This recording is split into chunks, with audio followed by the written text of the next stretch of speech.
The Red Dirt D&D podcast is brought to you by Pro Laser Cuts. The Oklahoma company provides pre-made and customizable design laser cut dice towers, tokens, and more, developed by a gamer for gamers, and now available to enhance your tabletop game. Pro Laser Cuts products can be found at many Oklahoma City area game stores, local events, and now available online at prolasercuts.com. That's laser and cuts with a Z, Pro Laser Cuts.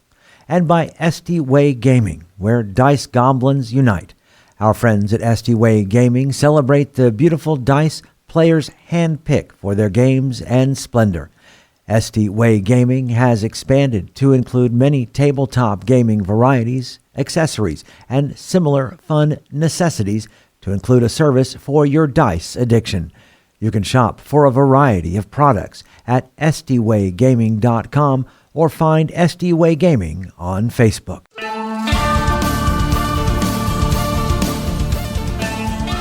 Welcome to Red Dirt D&D. I'm Michael Cross, and I play Gaz, an orc barbarian, sworn protector of the Caliban frontier. I'm Konnor Shenold. I play Konnor with a K, Kobold Sorcerer who's a continuous thorn in the Empire's side. I'm Johnny Payne, and I play Zonimus Dinar, a paladin of dusk, using vengeance as a tool to protect the ones I love. I'm Kiri Hester. I play Poppy Tea Leaf, the halfling desert druid determined to save the wild places from the ambitions of civilization.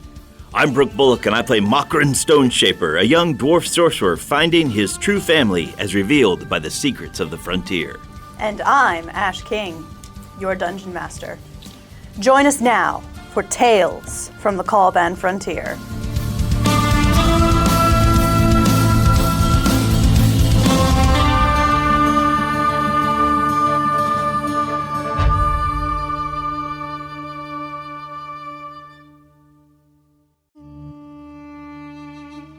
Your arrival in the Gnoll city of Shada has proven to be exciting.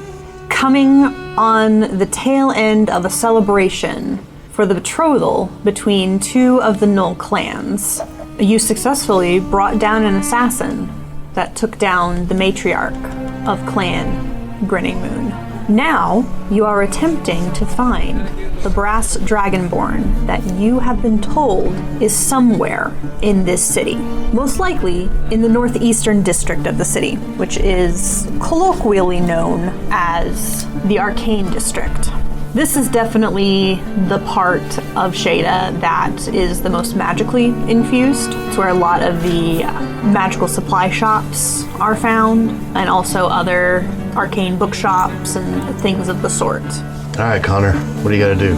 There's signals, there's something, wear a flower on your lapel or something? How do we find this Dragonborn? If you want me to do a spell, I can. It's only for 1,000 feet, though. So if they're more than about a block away or so, it might not get us there. How long does that spell last? Is it just a one-shot ping? Oh, actually, concentration up to an hour. Nice. So we could wander around this neighborhood. I'm not trying to say you can't shoot a tobacco and walk at the same time, but you want some assistance? I'll start shrugging my shoulder up. You want me to ride on your shoulders like a child? No, I want you to ride on my shoulders like I've seen you ride on shoulders before.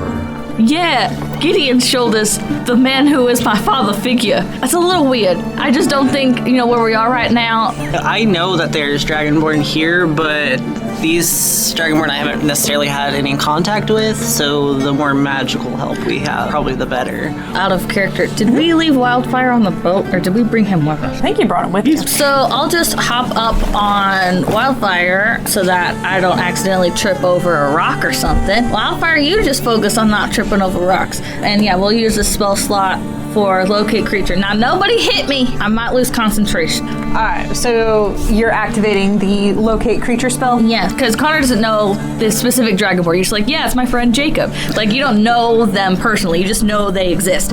So I'm hoping that maybe we can get close enough that I can be like, give me a Dragonborn. Oh, actually, the spell can locate a specific creature known to you or the nearest creature of a specific kind.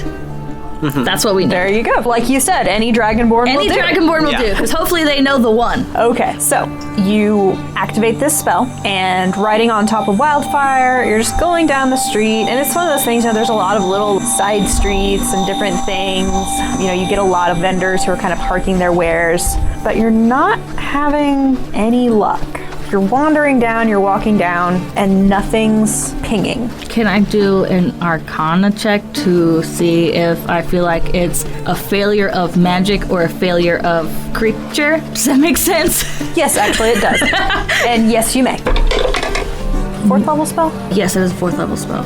I think that's a 19. 19, okay. 15 on the die, and I think I have a +4. That is more than enough. So, you do get the sense that the magic, you cast it just fine.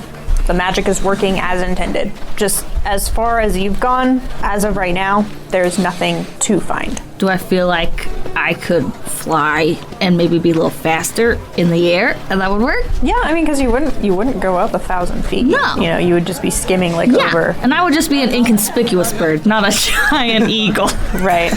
So I'll mark a wild shape up. Is there a place where we can find to settle so that you can go do that?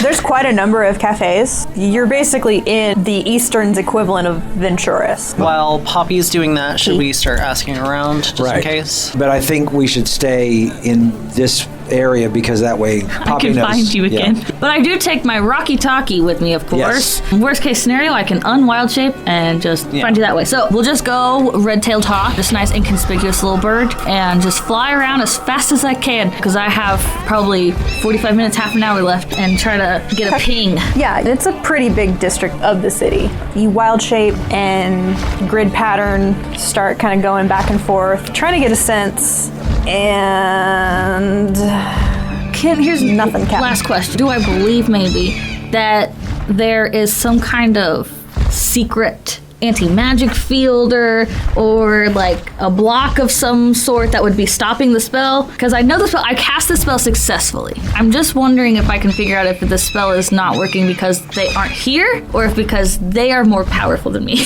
I don't know what that would be. Because Konnor, it's a secret thing. So maybe their clubhouse has like a shield around it or something. Mm-hmm. Go ahead and give me another Arcana check.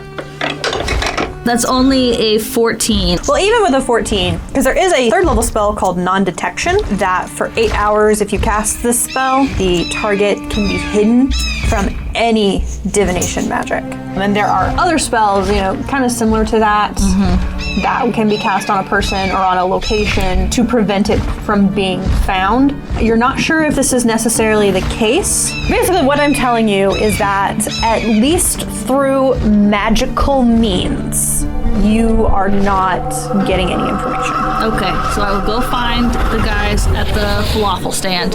I couldn't find any. That doesn't mean they aren't here. Magic is, you know, wibbly wobbly. So they could be here and hiding from me. I don't know. I think we're just gonna have to do this the old-fashioned way and either start asking around and just look real silly or cause some kind of ruckus or something. I don't know. Let me ask you, Konnor, do you think it would be better if you were to ask around? Hey, Konnor. Give me a history check. Okay, it's a 12. Well, what I will say is that even with a 12, typically, whenever Dragonborn, especially those who are working for Thundercrack, set up shop in a particular location, they will hide little clues so that those who are looking for them, who know what to look for, can find them. Okay.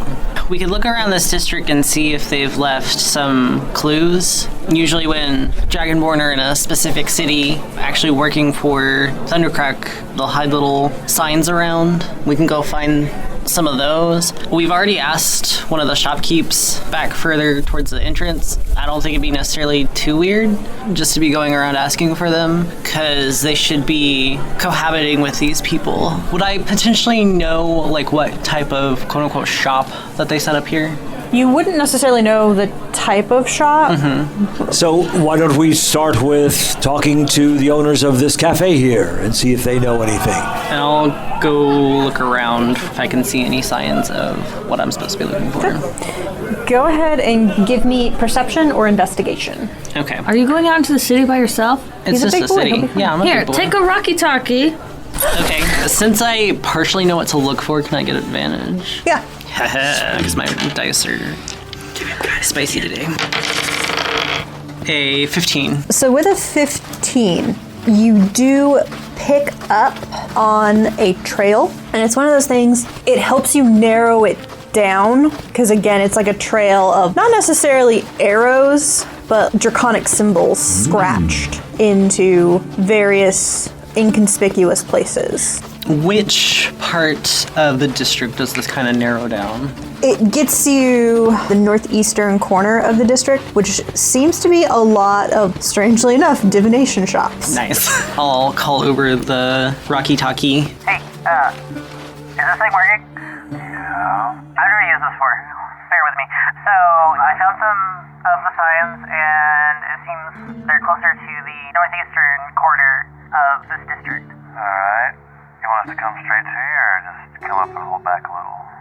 If you feel you can find more information out, go for it, but if not, just head to me. Personally, Zonimus has no idea where to even begin because of the mystical nature and the depth and everything. So Zonimus's vote is just to find Konnor, regroup, unless anyone here thinks they could look for something along the way. Or Makron can be making perception checks for like draconic script. I mean, he wouldn't be able to read it, but he can notice it perhaps. All right. So yeah, everybody who wants to give me a perception check. Okay, so I rolled specifically for Wildfire to find Konnor, and he got a 23 because he got a natural 20 plus his 3. So he finds the kobold, no problem. Yeah. Good boy! As we're walking along, Makron's looking closer, looking for symbols or sigils or whatever. Natural 19. 19, okay. Anyone else rolling? Poppy got a 24. I'm watching out for number 2. Okay, so Makron Yes. and Poppy. Yeah! As you all are walking along, heading towards Konnor, you do notice, 2 of you, there is one shop. And you're kind of surprised that you didn't see it before, but the name of it literally is Dragon's Eye View. Hey, if this ain't it, they're bound to at least have some cool stuff inside. Yeah, could be right. Well, I guess sometimes being not inconspicuous is more inconspicuous. Hiding in plain sight. Yeah. In plain Yeah. Inside. Yeah, I mean, it doesn't hurt to go look and see. So the problem is, they're closed. Do they have windows that we could like peer in? I'm probably too Is short for that. anything But ever really closed? yes. Let me just sit here and wait. I don't think we should go breaking on in, though. No, but I think we should still knock on the door. Yes. I don't want to peer through the windows. I'm just trying to think, like, what would the windows be? Because I don't think they have glass. I'm thinking it would actually be basically like a wooden shutter. When you're open, you would have them all, like, open. It would just literally be like an open window. But if you're closed, like, the shutters are down and you can't really see in. You can find, like, a little peephole. So, Gaz, you knock, though, right? Yes, oh yes, I walk up to the door because just because it's closed doesn't mean there's not people inside. Yeah. So you do knock, and you wait.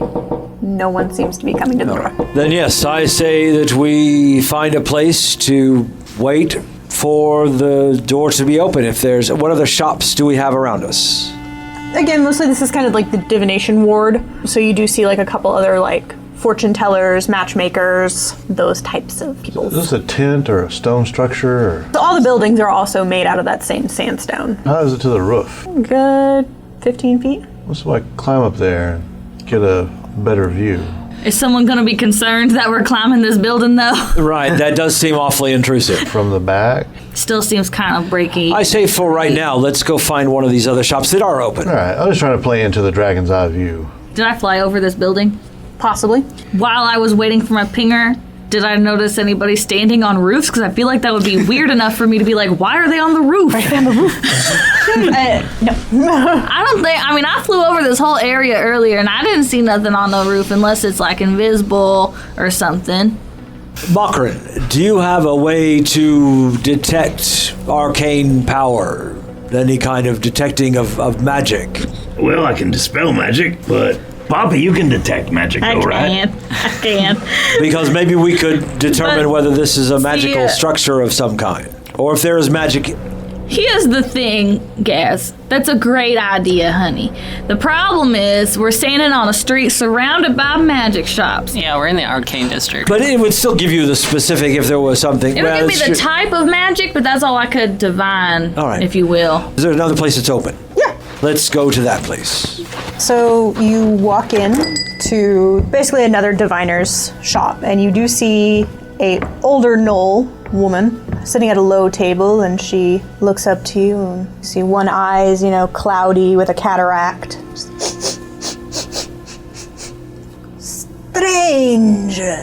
Strangers. Strangers come to see what the Bone Mother has to say to them. She has this, kind of basket in front of her, and she rattles it, and you hear the clinking of bone in the basket. Zonymous' interest is piqued. I'll toss a coin. Come in. She gestures for you all to come in and have a seat at the table, and she rattles the basket of bones. Your question. I am not asking, but I am listening. So you're not asking, but you're open to interpretation. Yes. So she sets her good eye on you, Zonymous.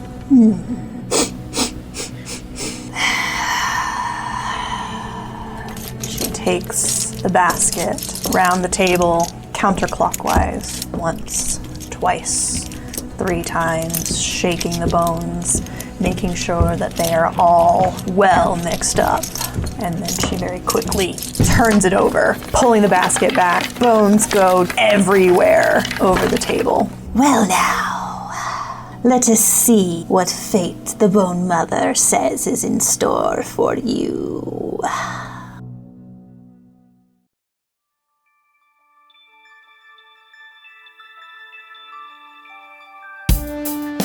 Greetings and salutations, my friends. I'm Michael Cross. So great to have a moment to talk with you during this mid-show break. First off, I want to invite you all to join us as Patreon members. The money we raise helps us pay for things like the music and sound effects you hear on the show, as well as money to go to events and make new fans. When you become a Patreon member, you get our episodes 4 days early, bonus content, access to our Discord server, and full versions of our roundtable discussions. You'll be joining other fans like Scott Wise, Don Mills, Heath Mormon, and the Lady Kate. So join us right now at patreon.com/reddirtdnd. Another way to support us is by getting your very own Red Dirt merchandise. You can find things like hats, hoodies, mugs, and t-shirts. Just click on the merch tab at reddirtdnd.com or reddirtrpg.com. Since 2020, the Red Dirt D&D podcast has been close to another Oklahoma actual play Dungeons & Dragons podcast, D20 to Curtain. And me personally, I've had a chance to work on stage with some of the actors on the show. So when you get done with this episode, you should check them out. Hello, fellow D&Ders. My name is Jerome. I'm Jennifer. I'm Jody. And together with our friends Kara, Timothy, and Jared, we are the cast of the D20 to Curtain podcast, where Oklahoma theater geeks and their friends hit record and explore our new addiction to Dungeons & Dragons. We think D&D is more than just a game. It helps us tap into the enduring power of storytelling. We combine live gameplay with behind-the-curtain episodes to share our experiences, insights, habits, discoveries, and passion for D&D with anyone who will listen. We hope D20 to Curtain will make you laugh, cry, maybe even make your experience at your table even more satisfying. Check us out anywhere you listen to podcasts or visit us at d20tocurtain.com or at D20 to Curtain on Facebook, Twitter, and Instagram. We look forward to having you. All we ask is that you have fun, be kind, and play the role. If you're looking for more content, make sure to check out our YouTube page with Mysteries of Beatrix live every Wednesday. Keys from the Golden Vault from the Red Dirt Outlaws dropping every Tuesday at noon, and Plausible Deniability every other Thursday at 7 p.m. So come check it out at youtube.com/@RedDirtRPG or search for Red Dirt RPG on YouTube. And we would love to hear from you. Find us on social media at Red Dirt RPG. You can also get in touch with us through our website at reddirtrpg.com. In the meantime, make sure and subscribe to this podcast and leave a comment on your favorite podcatcher so others can find us. All right, I think that's everything I need to tell you. Right now, let's head back to Red Dirt D&D.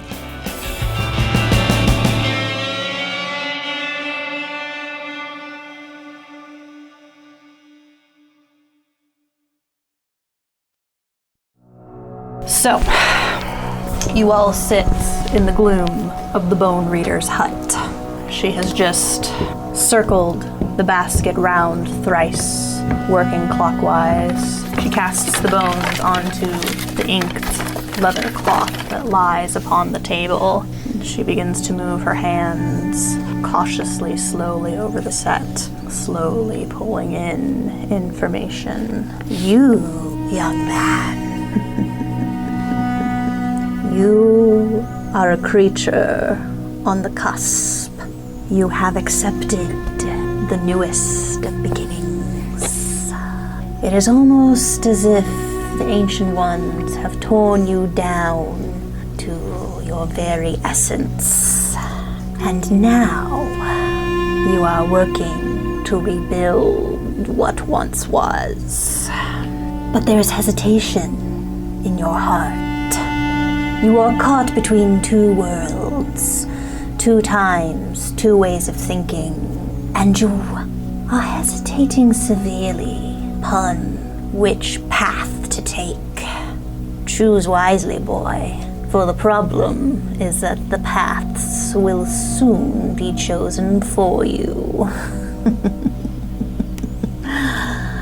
I also see that there is conflict between what the heart wants and what the mind sees. A concern, a balance, trying to find which one will lead.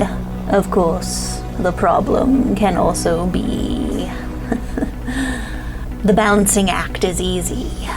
Moving forward, that's the real challenge. However, though, in your heart, the heart of your heart, the very deepest core which you try to hide from the world, it is that very strength. And that strength to know when to hurt, but when to heal.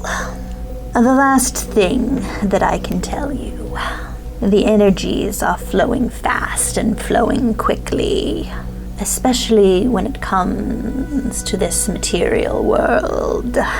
You have the opportunity to grasp it, or you have the opportunity to let it slip away like the grains of sand through your fingers. This is what the Bone Mother says. I will reach in and pull out another coin and gently set it down on the table, and I'll take a step back, and in Orcish, I will mumble, "This mortal world." And of course, she just pulls the coins towards her, sets them into a pouch at her side, gathers up her bones and tools, and puts them back into their basket, just casually swirling them in her hands. An old Gnoll can tell when someone is searching. Perhaps those were not the answers that you sought, but those are the answers that the Bone Mother can give. I'm gonna look to Konnor and kind of cock an eyebrow like, did that do anything for you? He kind of gives a shrug and turns back to the old Gnoll. And it's like, well, that seemed a little bit personal towards Zonimus. That wasn't really the energy I was trying to give out. So I guess I'll just come forward and say it. We're looking for the owners of the Dragon Eye View shop. Are they usually closed about this hour? The hours that the Dragonborn keep are strange to me, but I do not feel as though I have seen my neighbors today. We kind of came across that earlier. How long has it been since you've seen them? I did speak with Tavi the previous even. Both of us took our evening tea together. Tavi? Tavi. Taavi. There have been rumblings and stirrings in the city of Shada. One doesn't have to have the sight to see that. Yeah, we came across something that happened earlier. Ah, yes, the young bloods. Oh, hot. Fire energy. Ready to try to crumble mountains and flood valleys. Mocker definitely gives a look toward Poppy and Zonimus. I step on Zonimus's foot. I thought that was your thing, Poppy. Oh no, I've just decided that's like an old phrase. Yeah, they seem to be causing quite a fuss, but any idea when they'll be back? You seem kind of close to Tavi, if you guys were having tea together. Well, of course, we're in the same industry. So that's their shop. We kind of have something like to ask them that's kind of important. Where do they live? She points at the shop. When she made the quote of outside of looking at the bones, and she started making the quotes that were personal, like Crumble Mountains, etc. One hand on Zonimus started like tracing down the edge of his robe, and the other hand started going back into his coin purse. And at that, he lives at his shop. He's going to pull out a coin and lean over Konnor and sit on the table, and then look the woman in the eye and say, "This one is not for you, but for the Bone Mother." And I'm going to turn to the door and open it and look towards the shop. Misty step right in front of it, and then step sideways. Into the ethereal? Mm-hmm. So when you're stepping sideways into the ethereal, what is your goal? Signs. What does the door to the shop look like? Is there a glow from above? Do I see Tommy? Is there a glow from a dragon's eye view above? I get what you're going Because at. also she'd said something too about how you don't have to have the sight to see or something or whatever. And that's back to dragon's eye view. So the thing about the shop itself is that it almost seems to be, when you step into the ethereal, you do see many magical defenses in terms of non-detection. You see like a glyph of warning on the door, but it looks like somebody else has already set it off. So from a magical perspective, some of the defenses are still there, but there's not somebody there actively maintaining it. So upon seeing this glyph and having more ability with the arcane than I had before, understand that there's been a breach or a severe tampering, because I can't really move, but I'm going to look at the nearby shops. Are they as secured as this? This seems like a pretty bigger deal than what's around me. Yeah. It's basically one of those things that the shops around it, looking at them in the ethereal, you definitely get the sense that there may be other defenses on some of the other shops, but it's nowhere near. This is Fort Knox. It's like a doorknob and a deadbolt on every shop, and this is the doorknob, the deadbolt, the chain, the bar. Yeah, okay. And then without going into the astral explanation right now, would it be any benefit for me to stay here until, would I know my friends left that shop and started moving back this way again?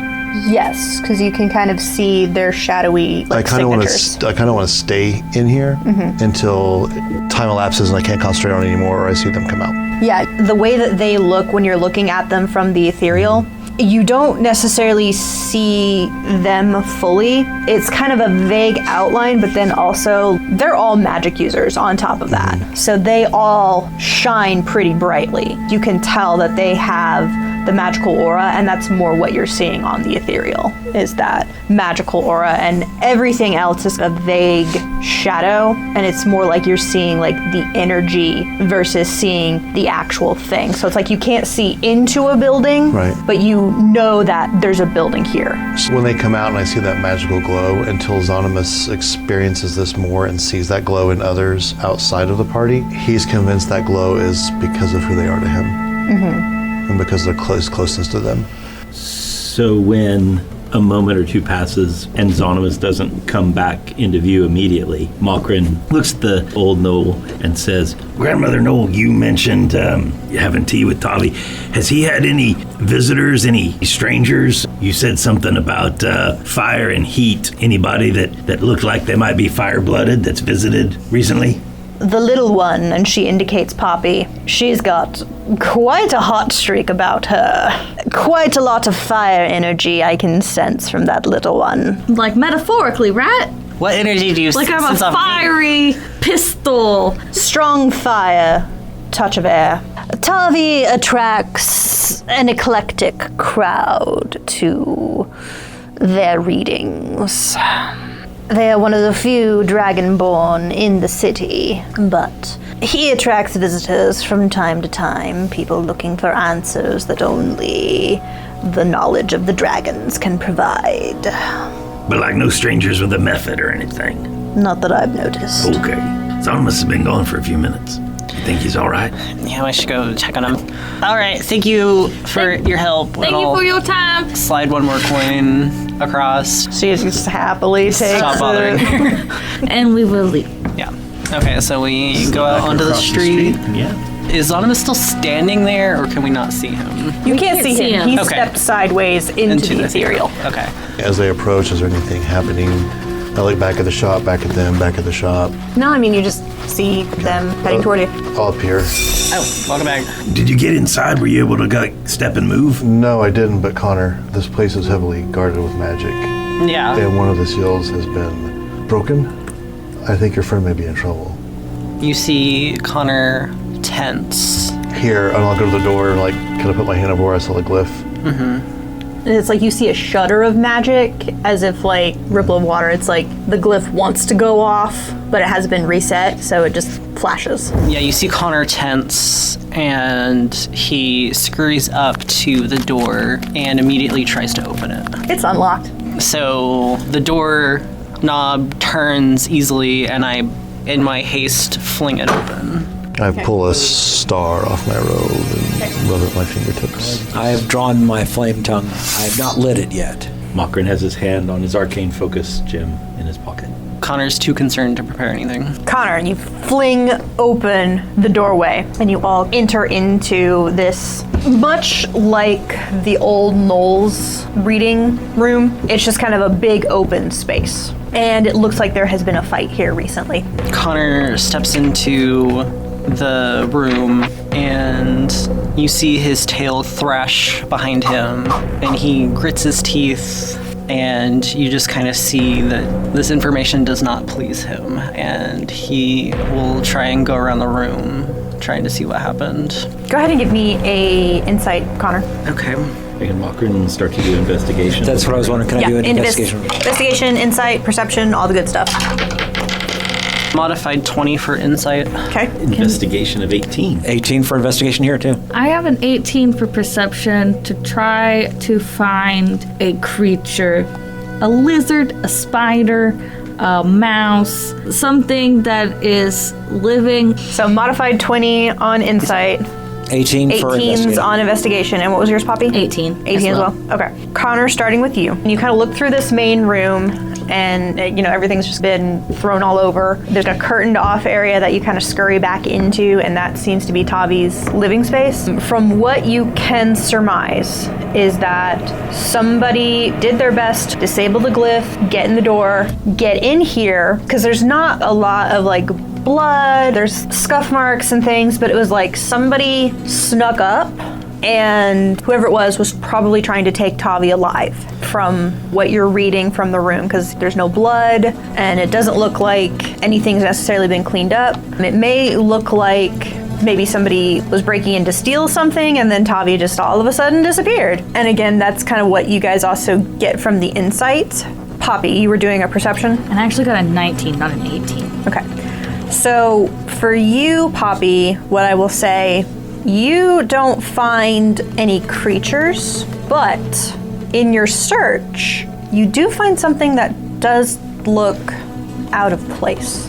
It's a small section of linen. Is it torn? It's not huge. It's maybe 5-6 inches long, 2, 3, 4 inches wide. Based on my extensive knowledge of fabrics, because I am a highborn lady, do I get the idea that this was really refined? Is it more of a rougher linen? Does it seem like it would be part of something special and significant, or was it just part of some kind of rag or undershirt, or any embroidering details or anything like that? There's no real embroidery details on it.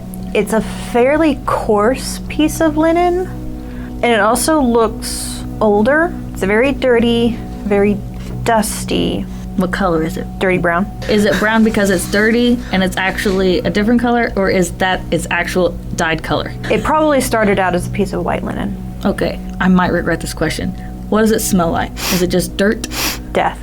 That sickly, sweet smell of decay. Hey, Zonomus, this is gonna sound weird, but smell my cloth! So I'm gonna just pick it up and run it through my hands and stretch it out almost this length. And then I'm gonna start looking around for things on the floor that look like they would have been on the other side of the room, maybe. Mm-hmm. And I'm gonna start picking them up and looking at them. Does anything look like it's burned or scorched? Give me a perception check. 16. Yeah, with a 16, you don't spot any kind of scorch marks or anything to imply that there was fire or flames used. Here's my question. Can I do an Arcana check or maybe a Detect Magic? I just want to see if this reeks of necrotic magic. I like Arcana or Medicine. Can Malcolm get in on that Arcana check? Sure. Okay. 18. What check was it? Arcana. Or Arcana. Okay. Modified 23 for Arcana. As you are investigating this cloth, underneath the smell of death and decay, you can start to detect the scent, very faint, but it's those same type of oils that are used in funerary practices.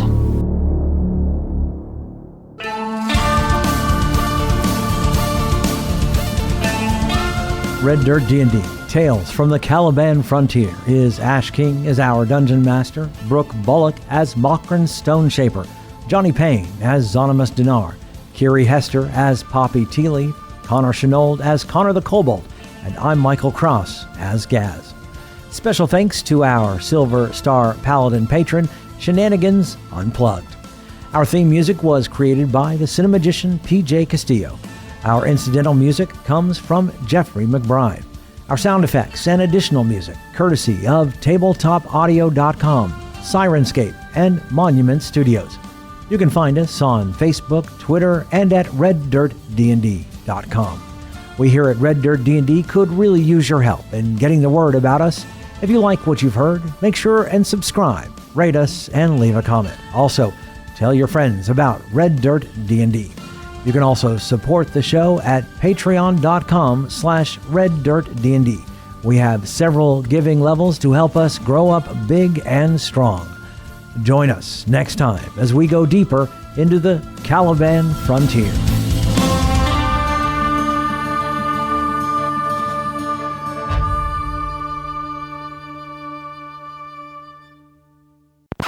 Locate creature and my metal detectors. I imagine it's like a divining rod. I hold my slingshot in my hands. Two little beep, dowsing rod. Beep. Feels like you can sit there like hold my ears and when you pull when I turn left, you pull the other way, turn right. Beep beep beep beep. Is this way? Any Dragonborn will do, because then they can at least point me to the right one. Any dream will do. I went there too. Is there a place where we can find to settle so that you can go do that to where we're in a location? Is there a food court I can leave the kids? I was thinking that, or a coffee shop. Okay, so I will go find the guys at the falafel stand. Number one, tacos. Did you save me some baklava? No, I have eaten all the baklava. We didn't Curses. know when you'd be back. Yeah, well, I got very, very hungry. I think they're still selling some if you want some. We talked about this. I don't have any spending money. So that those who are looking for them, who know what to look for, can find them. Spy stuff. Where's your decoder ring, Konnor? You wouldn't necessarily know the type of shop, but There's not a Dragons R Us. yeah, they sell, dragon scales and teeth and, kind of that tchotchke gas station. It's all fake, too. It's not. Nothing's I was about real. to say, that feels blasphemous. It's not actually dragon teeth. It's Hydra teeth that they're selling. Here, take a Rocky Talkie. Okay. Okay, I want it. That's not for keeping. That's for borrowing. That's what you said about Gideon's sword, and look who got to keep it. Well, that took a long time. You gave something to a kobold. Yeah. You're never getting that back. I'm getting it back. This is my hoard now. Draconic symbols scratched into various inconspicuous places. Like hobo symbols. Like, this place is a good place to stop, and stuff like that. Hey! And it, is colored slightly different so it doesn't fade into the background. It's very clearly the Scooby-Doo door. I get you. The animation department, Yeah. that's the only thing that they had to animate in the background. Art cell so versus the animation. Yeah. Your question. Should we ask when the guy next door is coming back?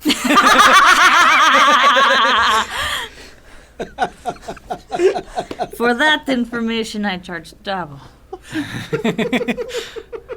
You're in my shop. What do I care about when the other shops are open?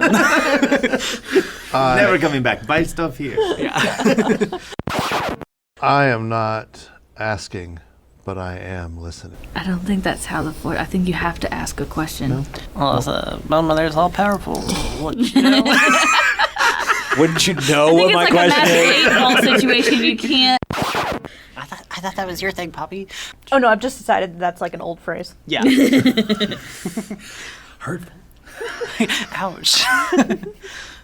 Anonymous is taking it to heart. Well, of course, we're in the same industry. Valid A little bit point. of networking. Yeah.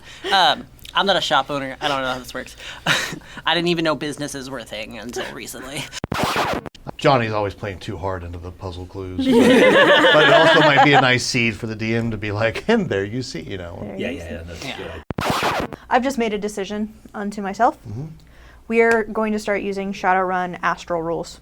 Okay. Are you familiar with that? No, I haven't. I have no clue either. I'm like, all right. Everything. I'll explain it. I'll explain it later. Okay. And she indicates Poppy. She's got quite a hot streak about her. I don't know how to feel about that. I think it's a compliment. Strong fire, touch of air. Mokrin whispers to Konnor, "Oh, it's like love, because he and Anonymous are a thing." I don't. She also said I was fire, and I'm not in love with any of y'all. Well, you and Gas had that conversation downstairs. You were there for a while. That was like a sibling thing. That wasn't. Not at all. Whatever you want to call it. All of my money is tied up in Dogecoin, so I will make a little posy of poppies, Druidcraft, and then just leave her some pretty flowers. And immediately tries to open it. It's unlocked. Full We were floor trying to be business. respectful of another creature's space. I was trying to not ruin it for when their Konnor meets. It's store. like, why are you hanging out with these people that just barged into my shop? And I didn't want us all get it blasted by fire trap. Something that is living. I could do a plant. If there's a plant, but we're in the desert, so Yeah. I feel like a lizard might be more Do a succulent. possible. I was going to say there might be a cactus. Yeah.